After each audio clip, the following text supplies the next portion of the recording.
Buenos días, Juan. Buenos días. Bienvenido a nuestra facultad de Enfermería, Fisioterapia y Podología, esta biblioteca que te acoge con tanto cariño y sobre todo con tanta ilusión, porque muchísimas gracias por hacernos hueco en tu apretadísima agenda. Muchas gracias por venir. Nada, al revés, encantado de participar en cualquier cosa que conlleve divulgar cultura, ciencia. Sabes que es una cosa que me gusta. Lo tenemos todo hiladísimo. Hiladísimo. Universidad, ciencia, cultura. Sí. Bueno, pero hay que reconocer el esfuerzo que conlleva para ti hacernos un hueco, así es que de verdad estamos súper honrados y te lo agradecemos mucho. ¿Sabes qué pasa? Que tengo la suerte de ser, tengo el trabajo de mi vida, porque estoy en un ministerio que tiene un nombre largo, pues que es ciencia, innovación, universidades, y yo lo acorto habitualmente, somos el Ministerio del Conocimiento. ¡Qué bonito! Como más Sí. fácil, ¿no? Porque es un poco lo que hacemos, trabajar con el conocimiento en nuestra materia, no son las fábricas, no es la energía renovable, trabajamos para que eso funcione. Efectivamente, para que eso pueda llegar a existir, Exacto. de hecho, o sea que, pues mira, a partir de ahora, del conocimiento, Ministerio del Conocimiento. Ministerio del Conocimiento. Pues mira, me gustaría empezar con una pregunta personal, y es, cuando Juan era pequeño, ¿con qué soñaba que iba a ser de mayor? Joder, esa es una buenísima pregunta. Yo no sé por qué tuve la intuición de que me gustaba mucho leer, sin saber qué ciencia, ¿no? Vale. Luego, al final, el decantarme por la ciencia de la genética, porque también lo vi muy pronto, ¿no? Esto es una cosa absurda lo que voy a decir, pero es la realidad. Durante la época de bachiller, lo que no sabía si hacer filología francesa o genética. Y pues que las cosas surgieron así, y al final los profesores, por lo menos a mí, las profesoras que tuve de ciencias en el instituto, me marcaron muchísimo porque eran extraordinarias, y me pasaba cuando en la de literatura me pasaba lo mismo. Yo estaba un poco orientado. Pero al final pudo más la ciencia, me gustó muchísimo Mendel, me pareció una figura absolutamente poco conocida, es poco conocida y poco reconocida, porque un señor que con 4 plantas se inventó que una cosa que venía tradicionalmente de la mano de Dios, que era como éramos nosotros, tenía un corpúsculo biológico que se transmitía de padres a hijos de forma segregada, y eso lo hizo solamente observando plantas. Y ese tipo de intuición magistral, pues yo creo que está poco reconocida. Y de hecho, yo creo que a día de hoy sigue siendo así. Realmente la figura de Mendel se sabe el de los guisantes. Yo creo que sí que la gente el de los guisantes, pero no sabe esa biografía que hay detrás y todas las otras cosas que también descubrió, porque fue muy importante. Intuir que los caracteres de las personas tienen un sustrato biológico. Sí, eso fue muy... Fue un cambio de paradigma, total. Sí. Y luego esta situación que tú me comentas de tener la duda entre filosofía y genética, pues yo en estas entrevistas, más de una persona vivió un poco esa situación. Yo tengo que reconocer que en su momento tuve dudas entre matemáticas exactas, sí. Apuntarme a la RESAT, a la Real Escuela de Arte Dramático, bueno, y tengo que decir que era medicina. Ajá. Lo que pasa es que por suerte no entré en medicina, entré en la enfermería y ya me quedé. Ya dije que yo me di cuenta que médico no quería ser. Pero es verdad que esa situación que a priori dices, pero ¿cómo puede ser tan diferente? Pero bueno, pues nos alegramos mucho que te decantaras por la genética. Personalmente me alegra mucho. Bueno, a lo largo de tu trayectoria, voy a hacerlo muy a grandes rasgos, ¿vale? Porque es verdad que si profundizamos la verdad es que es súper interesante, pero es muy amplia. Tú eres científico, ¿no? Trabajaste en el CENIO, en el Centro Nacional de Investigaciones Oncológicas, donde además dirigiste un grupo. Fundaste la empresa NIM Genetics, que es de biotecnología, ¿no? y estudios genéticos de diferentes situaciones. Después diste el salto o el cambio a la política en el gobierno de Navarra, y a día de hoy eres secretario de Estado de Ciencia, porque no lo quiero decir mal, secretario de Estado de Ciencia, Innovación y Universidades. Sí. Así, un poco sin hilar demasiado fino, pero ¿cómo la vida te ha ido llevando de esta manera? Pues mira, yo creo que la reflexión que yo me planteé es la siguiente. Yo he sido, como has dicho, científico y me quejaba como científico. En la época de científico he sido todo lo que se puede ser. Precario, becario, pre-becario, post, investigador raso, jefe de grupo y trabajaba bien y me planteaba mis dudas. Y eras muy majo, siempre has sido Gracias. muy majo. Y luego di el salto un poco al emprendimiento, monté una empresa, la empresa creció muchísimo, pues pasamos de 2 personas a 120, muy corto periodo de tiempo, y luego también pues, vas adquiriendo capacidades. Y luego te pasa un autobús por delante, con una puerta abierta, y te dice, ¿quieres dedicarte a la gestión política, de la ciencia o a la política? Y entonces me di cuenta de 2 cosas. Primero, que si crees de verdad en la democracia, el sistema que nos hemos dotado para vivir, la única manera de cambiar las cosas es por la política, y a través de la política. Entonces no hay otra opción. Y te dan la oportunidad de cambiar las cosas, ¿cómo vas a decir que no? Claro. Y luego, la segunda detalle importante, si dices que no, se acaba mi posibilidad de quejarme. Eso justo iba a decir, digo, la gente que dice no, pues luego no vale quejarte, porque tenías la posibilidad de haberlo intentado. Claro, y yo creo que al final luego tampoco me pusieron un reto ajeno a lo que yo hacía, ¿no? Entonces yo tenía una experiencia, unas skills que ya tenía adquiridas, y yo creo que es importante trabajar desde la ciencia. Yo creo que cualquier persona que se dedique a la actividad política, la primera sorpresa que yo tuve es que, o sea, yo era la misma persona cuando era un investigador. Cuando monté la empresa, de repente los investigadores me dijeron, eres empresario, entonces ya eres malo, ¿no? Te interesa el dinero, no la ciencia. Ya asumes esa carga de culpa que te echan tus compañeros, y ya cuando vas a la política, imagínate, peor, porque ya soy el diablo, no soy malo, ya soy el diablo, ¿no? Entonces yo creo que al final, mi experiencia en los 3 ámbitos es que la gente se distribuye en base a una campana de Gauss normal. Y hay un 70% de gente que es normal, un 15% de excelentes y un 15% de gente que no es excelente. Y que esa distribución va por sectores, y es igual en la ciencia, en la empresa, que en la política. La misma. Entonces, por al final tienes que moverte con la gente que tienes. Y esas personas que en un principio pues ya te ponían el cartel, ¿no? De ahora eres empresario y solo te interesa el dinero. Con el tiempo, porque puede ser, mal está que no te den la oportunidad, ¿no? Que directamente te pongan el cartel. Pero alguna luego ha dicho, oye, mira, pues me he dado cuenta que tú no. Porque bueno, hay gente que sí, pero que tú no. Esta percepción está cambiando. Yo creo que una de las cosas que yo percibo, estás aquí con gente universitaria, probablemente tengas más información que yo. Pero yo creo que estoy percibiendo que la ciencia en general está perdiendo, o desde mi punto de vista, está perdiendo el halo de santidad, de romanticismo, de prístinos, ¿no? Yo creo que hay que ser mucho más, sin descartar que la ciencia básica tiene que seguir trabajando y haciéndose las grandes preguntas que nos hacen evolucionar como sociedad. Además, tienen que abrirse un poco a la sociedad y entender que todo lo que hacemos tiene un impacto social. Y eso tienes que incorporarlo no al final del proceso, sino desde el principio. Yo puedo estar trabajando en si el bosón de Higgs es un micromillonésima de segundo más rápido o no, no lo sé. Pero eso tienes que entender que tiene que tener un final que mejore la vida de las personas. Que bueno, pues esta frase la vamos a sacar. Esto sería un gran titular. Me gustaría saber también, volviendo más a ese plano más personal, imagínate que tú pudieras ahora mismo tener una conversación, o una microconversación, con tu yo de los 18 años. Vale. Entonces, no sé si habría algo que te gustaría contarle, no sé si a nivel de advertencia o de motivación, algo que contarle y algo que no contarle.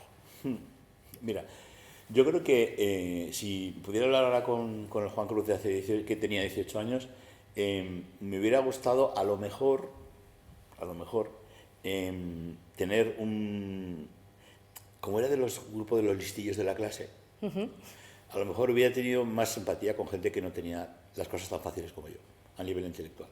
Vale. O sea, en la clase había gente que era muy bien, típico que van en los sitios van muy bien, y gente que no va tan bien. Y decir, existe ese cierto comportamiento elitista de los listos y los no tan listos, ¿no? Y eso me gustaría decirle que mirara un poco más alrededor. Lo he aprendido de mayor, por eso creo que se lo puedo decir al de los 18 años. Por eso a mí me has ayudado cuando estábamos en el CENIO, porque te diste cuando dijiste a esta chica hay que echarle una mano. No, es que yo creo que al final hubiera sido un poco más. Pero bueno, también tengo que decirlo, bueno, eso yo hubiera hecho esto y que no hubiera hecho, pues Pues a lo mejor correr, porque hay una cosa que nos estamos empeñando en que la gente tome decisiones muy rápido. Y en aquella época mía ya había, ¿no? ¿Qué vas a hacer? ¿Qué vas a estudiar? ¿Vas a ir aquí? ¿Vas a ir? Uf, a lo mejor después de acabar el bachiller ahora o el COU en mi época, igual 6 meses de tranquilidad. Ya. Para no, claro, que al fin y al cabo tu familia tiene que trabajar, tienes que poner dinero en casa o lo que sea, o acabar una carrera cuanto antes. Pero existe un poquito más de tranquilidad, Para reflexionar, menos ¿no? prisa a tomar esa decisión sería importante. Bueno, pues tomamos nota. A lo mejor, quién sabe, a lo mejor en algún momento hay un salto temporal y Sí, el Juan de los 18 lo escucha. Bueno, ahora querría preguntarte, tú eres secretario de Estado. Sí. Vale, pero ¿qué hace un secretario de Estado? Así, para la gente Pues sí, común. mira, fíjate, esa es también una pregunta muy, muy relevante porque la gente tiene la tendencia a pensar que las estructuras políticas se montan para satisfacer las necesidades de las personas, de los políticos, y no es así. No. Se montan para para trabajar mejor para el público. Vale. Entonces, en un ministerio tan diverso como el que tengo yo, el honor de trabajar, nosotros trabajamos con el conocimiento, es decir, tenemos que articular cómo funcionan los contenidos programáticos, los currículums, la actividad docente, los becarios, las horas que dan los profesores, todo esto en la universidad. Tenemos que orientar desde el estatuto del personal docente e investigador, del PDI, hasta el del estudiante. Tenemos que vigilar que las universidades que están creando las privadas sean buenas, que ya hay un problema ahí. Tenemos que, solamente por centrarme un poco en universidades. Ya, sí, por hablar de Pero luego este ámbito. ciencia es que date cuenta que del Ministerio depende el CSIC, Claro. el Instituto de Salud de los tercero, el CIEMAT que está ahí, el Instituto de Astrofísica de Canarias, el barco Hesperides que va a la Antártida. O sea, todo, y luego todas nuestras contribuciones de ciencia internacional. Estamos generando en Granada, en un edificio, en un conjunto de acciones que se llaman IFMIF-DONES, las mejores pruebas el mejor espacio para probar materiales para la fusión nuclear. En Granada. En Granada. Al lado de la Alhambra. Sí. Entonces, claro, es muy diverso, ¿no? Y luego está toda la parte que no hablo de innovación, que es cómo transferir todo ese conocimiento a la sociedad, como en las empresas, en los centros tecnológicos. Entonces, evidentemente eso, si le pidiéramos a la persona responsable del ministerio que llevara todo eso sola, sería imposible. Entonces, la figura del secretario de Estado está debajo de la ministra y lo que hace es coordinar toda esa información para tomar decisiones orientadas mejor, ¿no? Entonces, de alguna manera soy el responsable de que las cosas hacia abajo, hacia adentro, funcionen y ayudar a la ministra y al equipo en general a tomar una decisión. Entonces, el boletín oficial del Estado dice el secretario de Estado coordinará la acción política del ministerio. Vale. Entiendo que luego en cada área hay a su vez un grupo de trabajo, Exacto. ¿no? En ciencia y de especialistas, Sí, científicos, de ahí personas. debajo, o sea, debajo del organigrama que tienes, hay una Secretaría General de Investigación, que es de la que dependen las OPIs, todo el equipo, mucha gente. Sí. Hay otra Secretaría General de Innovación, donde depende el CDETI, la Agencia Espacial Española depende de nosotros. O sea, Vale. otra Secretaría General que es Universidades. Y luego tenemos además dos cosas importantes que además para lo que se está haciendo tiene mucho que ver. Primero, tenemos una Dirección General transversal ¿Sí? que se ocupa de que todo lo que se hace en esas verticales se transfiera. Se llama Dirección General de Planificación, Coordinación y Transferencia. Y es la persona que les mueve a todos para llevarlo. Y luego también el Ministerio, y en este caso directamente dependiendo de mí, está la Agencia Estatal de Investigación, donde se financian los proyectos de investigación, eso depende de mí directamente. Y luego la Fundación Española de Ciencia y Tecnología, la FECIT, que antes hemos comentado, es la agencia que nos dotamos como ministerio y como gobierno para que todo eso llegue a la sociedad de la forma más rápida posible. Hace divulgación, convocatorias de ciencia abierta, es la que asesora a la toma de decisiones políticas en el Parlamento. O sea, es un evento de engranaje, de articulación entre lo que es ciencia más convencional y sociedad. Interesantísimo. No, pero es que es súper importante porque realmente hay muchas figuras que te pierden, ¿no?, en el organigrama. Entonces, Sí. muchas gracias por como colocarlo de forma tan visual, además. Hace poco, y lo voy a leer con mi chuleta, que nunca oculto, que la tengo aquí, el Consejo de Ministros, hace creo que cosa de un par de semanas, ha aprobado, ha dado luz verde al Programa de Incorporación de Talento Docente e Investigador, ¿no? Que si yo lo entendí bien, básicamente es dotar de fondos económicos desde el Ministerio, sí. ¿no?, a las universidades públicas para favorecer los contratos de estabilidad. Cuéntame, ¿podrías explicarnos un poco más Sí, sí, mira. sobre Además este...? es muy interesante que me lo hagáis la pregunta en este ámbito tan Claro, universitario, ¿no? es que no es por casualidad, Ha sido vamos, te casualidad. la he hecho nada, fruto del azar. Pues fíjate, una de las cosas que puso en marcha la LOSU, la Ley Orgánica del Sistema Universitario, fue que los profesores tienen de verdad que tener espacio y tiempo para investigar. Efectivamente. Y no ser No solo damos docente. clase, efectivamente. Y eso lo reconoce en forma de ley. Y la forma que tiene la ley para reconocer esto es que tú, si eres trabajador profesor de una universidad, profesora de una universidad, y estás en la categoría de profesor asociado, no puedes dar más de 120 horas. Vale. Y eso en España no ha ocurrido. Eso te iba a Porque decir, como digo, me ha parece habido, que no. ha habido una historia de mala financiación universitaria en el pasado, agravada por la crisis y todo, en la que se utilizaba mucho la figura del asociado para no hacer otro tipo de figuras de profesores permanentes. Efectivamente. Entonces teníamos en nuestra universidad muchos profesores asociados que dan 120, no, 140, 180. 180, claro. Y ese tema creemos que no es correcto, porque la figura del profesor asociado es directamente aquella persona que, estando fuera de la estructura universitaria, aporta a la misma su experiencia profesional. No tenemos que incurrir, y la palabra la conoces perfectamente, en el tema de los falsos asociados. Entonces la ley, la LOSU, acaba con esa figura, dice los profesores asociados vienen de fuera, son 120 horas como máximo. Los profesores ayudantes doctores, que es la figura que establece la LOSU para entrar a trabajar a las universidades, la primera piedra, el primer escalafón de la carrera universitaria, tenían 240 horas de docencia. Creemos que una persona que está empezando a hacer su carrera universitaria no tiene que hacer solo clases, tiene que investigar.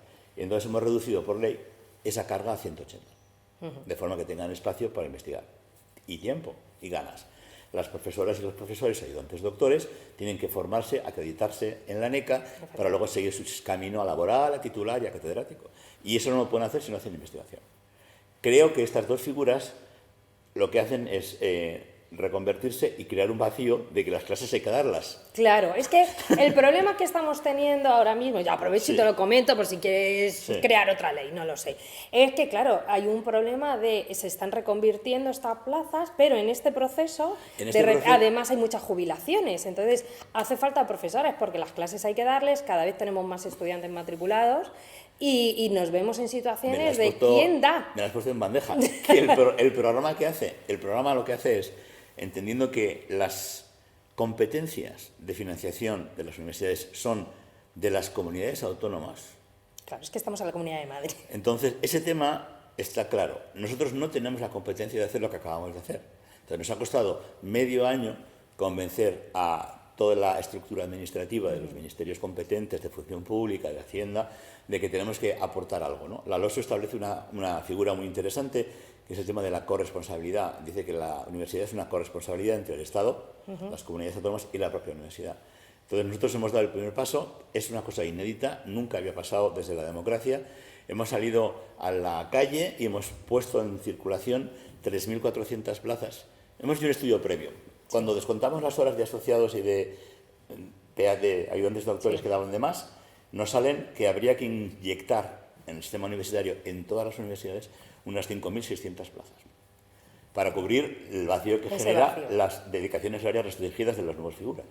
Y eso ahora mismo lo hemos hecho con datos de la propia universidad, sin implicar a ninguna decisión política. Tenemos los datos de cada universidad, reportan las clases que da, quién da las clases, pues todo eso está bien hecho y en eso hemos calculado de una manera objetiva cuántas plazas hacen falta para cubrir esos dos segmentos, son 5.600 y poco, y el Gobierno de España, en una decisión que está sustentada por el presidente Sánchez en primera persona, ha decidido que hay que echar a andar todo este proceso y nos ha puesto las pilas y nos ha permitido en el Consejo de Ministros aprobar ese gasto y vamos a pagar las 3.400 plazas en las diferentes universidades públicas españolas, distribuidas según sus necesidades, durante 6 años. Con el compromiso de las comunidades autónomas de que, obviamente, estabilicen cuando acabe. Claro, sí, claro, porque pues, si entras de ayudante doctor, pero luego no pasas a PPL, que es la profesor ahora permanente mismo, laboral. el convenio que estamos negociando con cada comunidad autónoma bilateralmente es, bueno, yo pongo las que me dice el sistema que necesitas, pongo el 60% de las plazas, el 40% que queda los pones en las comunidades autónomas y luego estabilizarás dentro de 6 años a todas estas personas. Bueno, O sea, pues, es una buenísima noticia. desde luego. Y es una noticia que a los profesores universitarios con los que hemos hablado, les parece extraordinaria porque les da tiempo a investigar, les da tiempo a mejorar su vida. Y también, no voy a decir nada, pero las rectoras y rectores están pues también apoyando completamente la medida porque creen que es una inyección que les hemos forzado a las comunidades autónomas a que den el paso. Y tengo que decir que la respuesta del otro día fue casi unánime. ¿No? Que hubo un acuerdo importantísimo. De hecho, solamente hubo una comunidad que se negó a ratificar este acuerdo, pero todas las demás comunidades han entendido que es una cosa que nos tiene que preocupar y ocupar.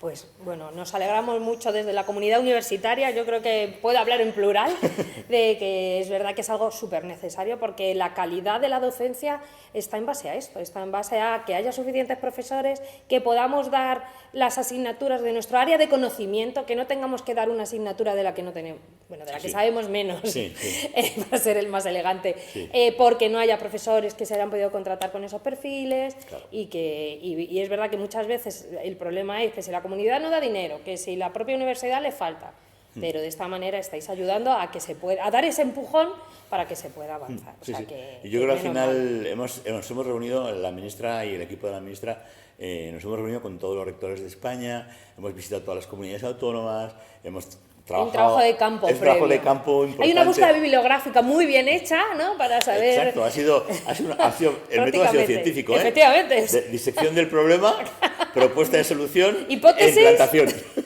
Fenomenal. Es que como se nota que tú en el fondo eres científico. Bueno, también, ¿qué otros proyectos tienes? No sé si nos puedes adelantar algo. No hace falta que sea solamente de universidad, sino de alguna otra, pues de ciencia. Yo creo que hay un... O sea, si tuviera que desgranar el tema de las prioridades, evidentemente una es el talento, y entonces el talento universitario, la medida que tenemos es esta para implementar durante los próximos 6 años. Otra medida de talento también es, a ver si lo explico bien, porque la gente, los científicos, y ahora me pongo la gorra de científico, tenemos continuamente la tentación de decir a los demás que la ciencia en España va mal.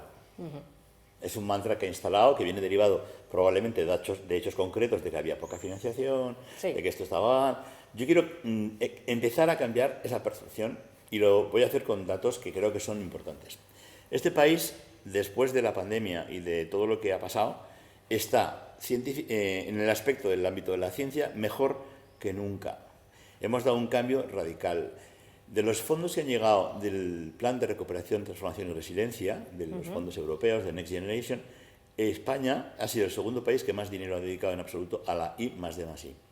El 40% de los decenas de millones de euros que nos han llegado se han dedicado a ciencia, innovación y desarrollo. El 40%. Por fin. Por fin. De ese dinero, el 70% ya ha llegado a las empresas. ¿Vale? Que es un poco también la duda de que ese dinero ¿dónde llega? Pues llega donde tiene que llegar.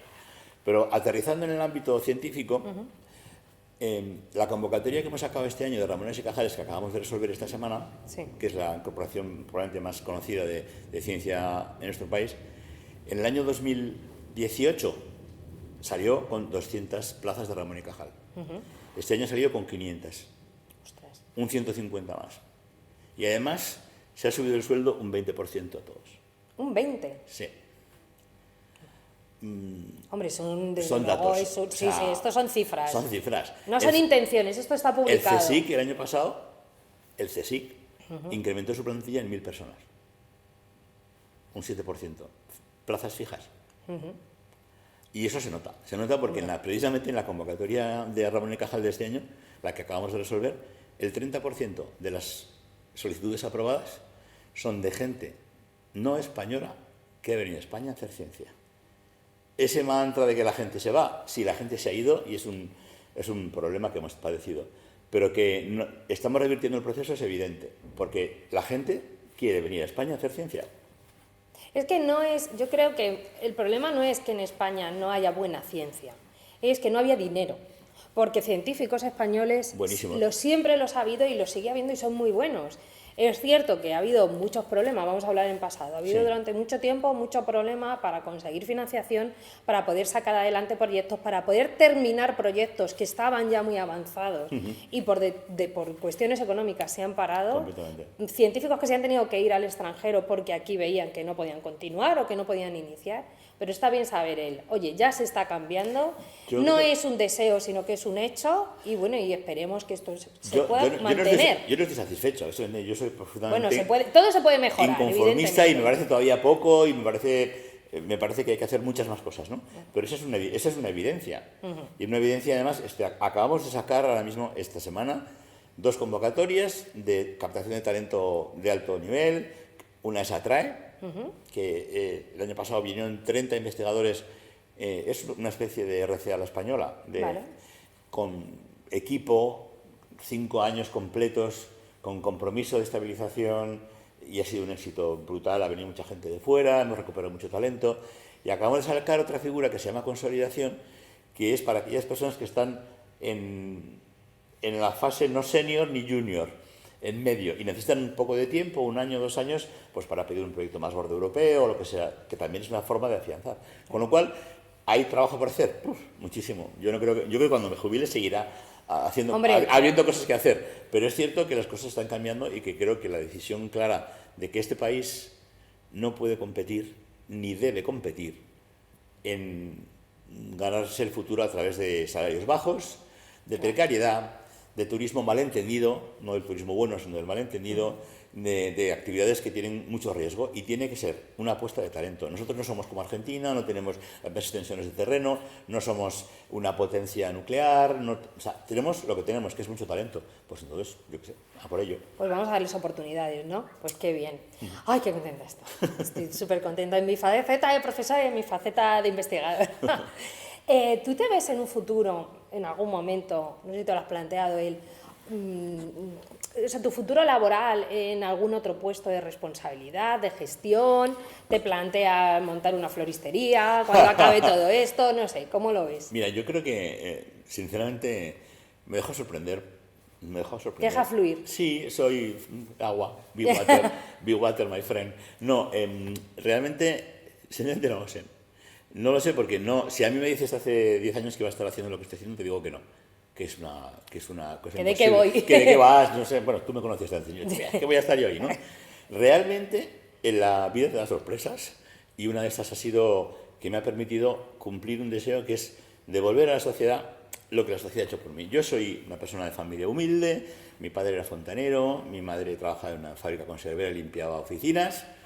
Y yo he estudiado una carrera, he estado en el extranjero, he vivido en las ciudades más apasionantes del mundo, desde Bombay a Nueva York, y ahora estoy en Madrid, y he estado en Navarra, otra vez he vuelto a mi tierra. Y todo esto es devolverle a la sociedad la oportunidad que me ha dado de poder estudiar, de tener una beca, de que me hayan educado bien, de que haya tenido una beca pre, post, todas, y creo que la sociedad, de alguna manera, se merece que los que podamos hacer algo lo devolvamos. Y entonces, yo qué sé, si dentro de 5 años estoy en otra situación, pues lo que marcará mi decisión será sentirme bien conmigo mismo. Y eso supone básicamente servicio público. De verdad que la gente tiene una percepción demasiado simplista de lo que es hacer política. Yo he conocido gente que en política, de todos los partidos políticos, es muy potente y muy trabajadora. Gente que no, como he dicho antes, pero gente que sí.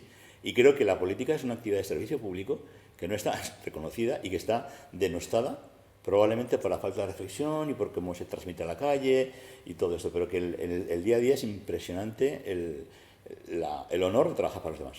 O sea, ¿me prometes que hay más políticos como tú? Porque es que se te escucha y dices, joder, es que me vuelve el que la mentalidad sea esta, pues mira, y la perspectiva sea esta, te vuelve la ilusión porque es que un político realmente está haciendo un trabajo para que yo esté mejor, yo, ciudadana de a pie. Sí.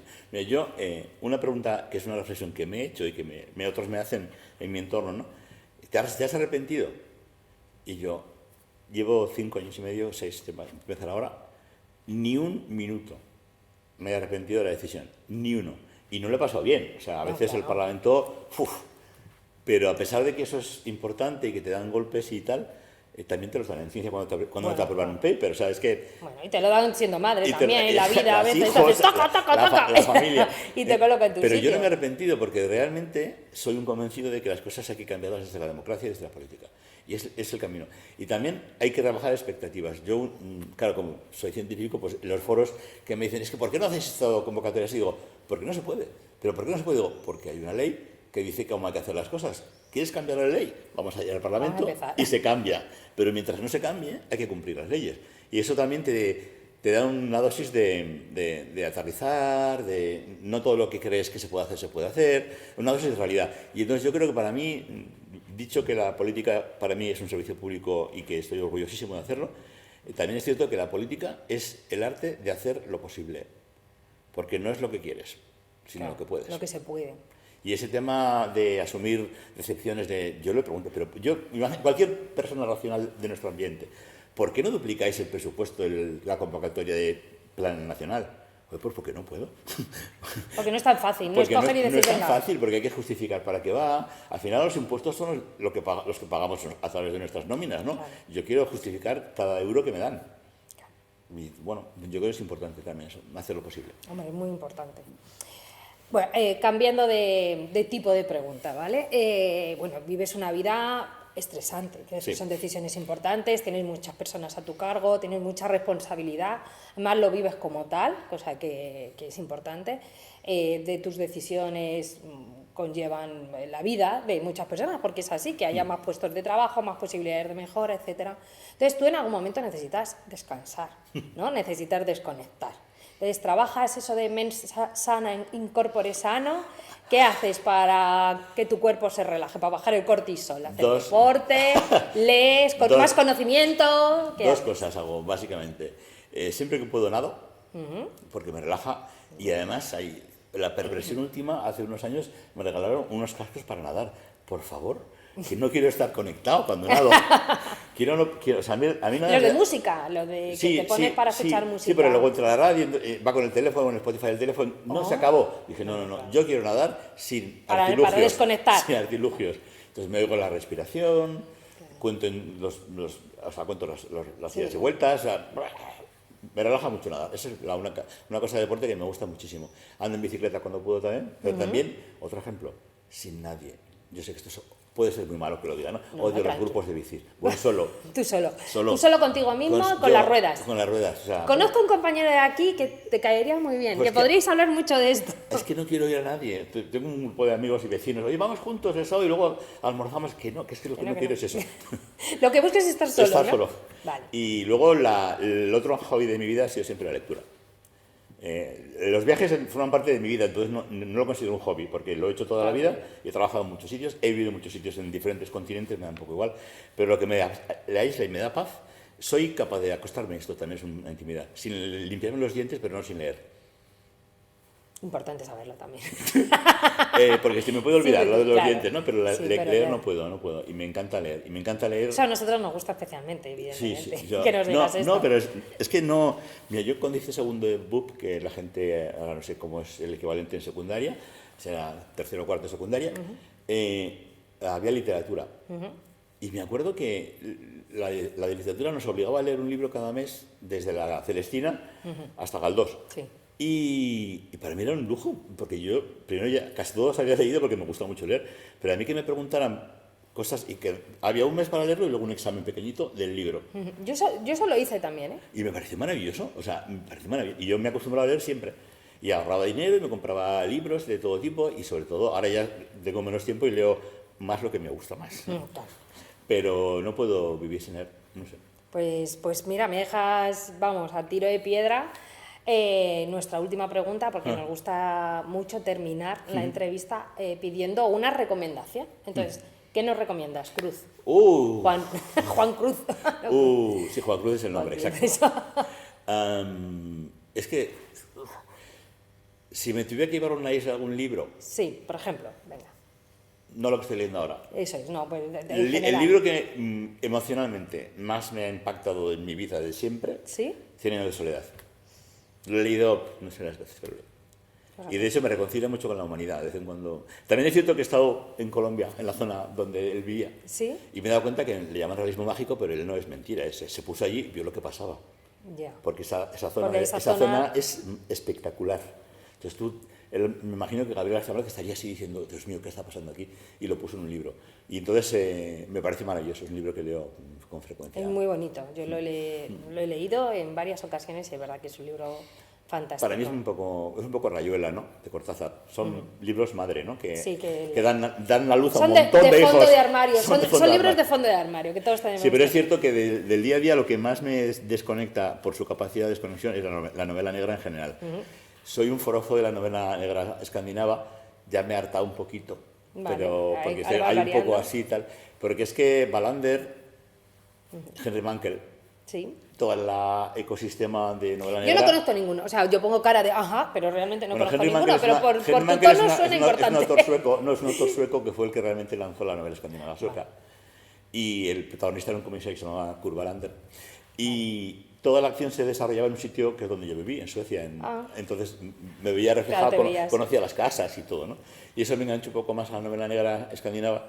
Y ahora leo cualquier tipo de novela negra, también la española me parece extraordinaria. ¿Y cuál has traído aquí para recomendarnos? Pues soy un fan absoluto de Bevilacqua. Entonces, quiero decir que Lorenzo Silva es un autor de novela negra con varios...